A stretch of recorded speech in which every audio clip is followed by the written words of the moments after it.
नमस्कार दोस्तों, जैसा कि हमने पिछले वीडियो पार्ट 1 में देखा कि दुनिया भर में पैसों की शुरुआत कैसे हुई। जिन्होंने भी अभी तक हमारा इवोल्यूशन ऑफ मनी का पार्ट 1 नहीं देखा है, वो डिस्क्रिप्शन में लिंक है, वहां से देख सकते हैं।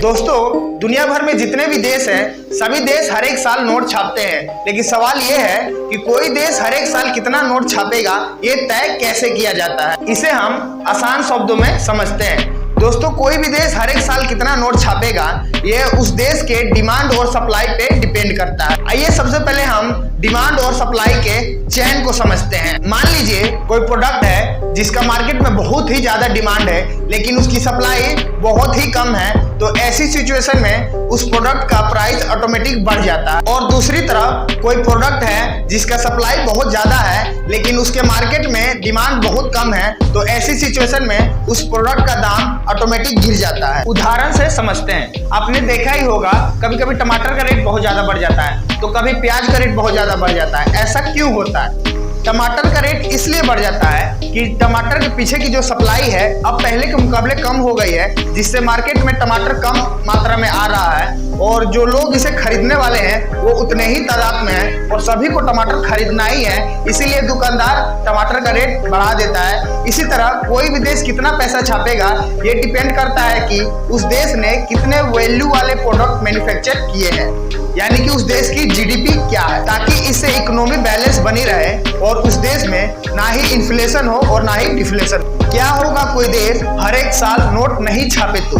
मान लीजिए कोई देश हर एक साल प्रोडक्ट बना रहा है और वो देश हर एक साल नोट नहीं छाप रहा है, तो उस देश में हर एक साल प्रोडक्टों की संख्या बढ़ेगी, यानी कि सप्लाई बढ़ेगी, जिससे उस देश में प्रोडक्ट काफी सस्ते हो जाएंगे और वो कंपनियां जो विदेशों से रॉ मटेरियल खरीद के प्रोडक्ट तैयार कर रही थी, अब उसे वो महंगा पड़ने लगेगा, जिससे प्रोडक्ट काफी सस्ते हो जाएंगे। अब उस कंपनी को महंगा रॉ मटेरियल खरीद के सस्ता प्रोडक्ट बेचना भारी पड़ेगा, जिससे कंपनियां धीरे धीरे बंद होने लगेंगी। कंपनियों के बंद होने की वजह से पूरे देश भर में बेरोजगारी फैलेगी, जिससे लोगों के पास पैसा आना बंद हो जाएगा। नतीजा भूखमरी पैदा हो जाएगी, जिससे उस देश की इकोनॉमी क्रैश कर जाएगी। ऐसी ही स्थिति को डिफ्लेशन कहा जाता है।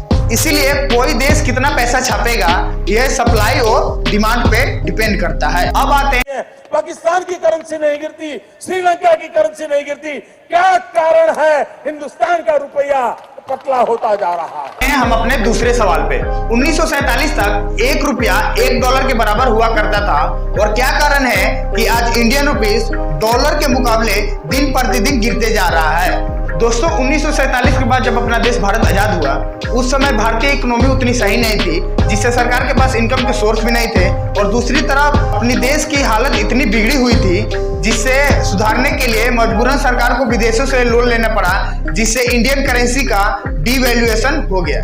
आइए जान लेते हैं डीवैल्यूएशन ऑफ करेंसी क्या होता है। जब किसी देश के करेंसी का वैल्यू दूसरे देश के करेंसी के वैल्यू से नीचे गिर जाता है, तब उस देश के करेंसी का डीवैल्यूएशन हो जाता है। ऐसे ही जब भारत सरकार ने विदेशों से लोन लिया, तब यह लोन भारत सरकार को डॉलर में मिला, जिससे मार्केट में डॉलर की डिमांड बढ़ गई, और जब भी किसी चीज की डिमांड बढ़ती है तो उसका प्राइस ऑटोमेटिक बढ़ जाता है, जिससे इंडियन रुपीस का वैल्यू डॉलर के मुकाबले बहुत हद तक नीचे गिर गया। और ऐसे ही डीवैल्यूएशन ऑफ करेंसी काम करता है। फॉरेन एक्सचेंज मार्केट में जिस करेंसी का डिमांड जितना ज्यादा होता है, उसका वैल्यू भी उतना ज्यादा होता है, और जिस करेंसी का डिमांड जितना कम होता है, उसका वैल्यू भी उतना कम होता है। किसी भी देश के करेंसी का डिमांड तब होता है जब वह कोई प्रोडक्ट बेचता है। जैसे मान लीजिए भारत को अमेरिका से आईफोन खरीदना है, तो भारत क्या करेगा? सबसे पहले उस देश के करेंसी को खरीदेगा, यानी कि डॉलर को खरीदेगा, और बाद में उस डॉलर से आईफोन खरीदेगा। यानी जैसे ही अमेरिका ने अपना प्रोडक्ट आईफोन बेचा, तो उसके करेंसी की डिमांड बढ़ गई, जिसकी वजह से उसका वैल्यू भी बढ़ गया। भारत निर्यात से ज्यादा आयात करता है, यानी कि जितना सामान दूसरे देशों को बेचता नहीं है, उससे कई गुना ज्यादा सामान दूसरे देशों से खरीदता है, जिससे इसके करेंसी का डिमांड मार्केट में उतना नहीं है, और मार्केट में जिसका डिमांड जितना कम होता है, उसका वैल्यू भी उतना ही कम।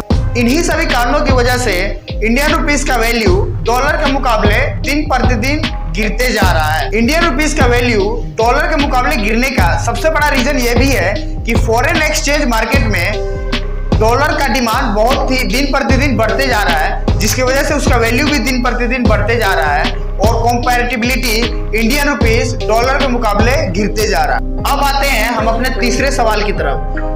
क्यों इंटरनेशनल व्यापार हमेशा डॉलर में ही किया जाता है, बाकी के करेंसीज में क्यों नहीं की जाती है?